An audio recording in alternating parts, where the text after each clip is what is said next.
ನನ್ನನ್ನು ಪ್ರೀತಿಸುವವರನ್ನು ನಾನು ಪ್ರೀತಿಸುತ್ತೇನೆ. ಹಂಬಲಿಸಿ ಹುಡುಕುವವರು ನನ್ನನ್ನು ಕಂಡುಕೊಳ್ಳುತ್ತಾರೆ. ಜ್ಞಾನೋಕ್ತಿ 8 ವಾಕ್ಯ 17. ಈ ವಾಕ್ಯದ ವಾಗ್ದಾನದ ಪ್ರಕಾರ ಒಬ್ಬನೇ ದೇವರನ್ನು, ಪ್ರಭು ಯೇಸುವನ್ನು ಸಂಪೂರ್ಣ ಮನಸ್ಸಿನಿಂದ, ಆತ್ಮದಿಂದ ಪ್ರೀತಿಸೋಣ, ಪೂಜಿಸೋಣ ಮತ್ತು ಅವರ ಪ್ರೇಮದ ಸ್ಪರ್ಶವನ್ನು ಹೊಂದೋಣ. ಅವರನ್ನು ದಿನನಿತ್ಯವೂ ಧ್ಯಾನಿಸೋಣ ಮತ್ತು ಅವರ ದರ್ಶನವನ್ನು ಕಂಡುಕೊಳ್ಳೋಣ. ಆಮೇನ್.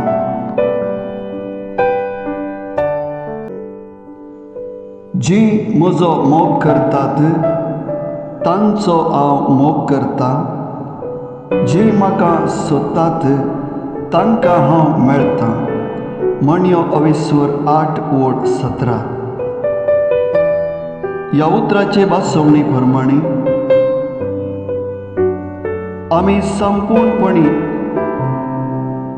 सोम्याचो मोग करया आनी ताचो मोगाचो स्पर्श जोडया. आमच्या जिणेंत सदांच ताका आमी सोदया. खंडीत जावन तो आमकां मेळटलो. आमेन.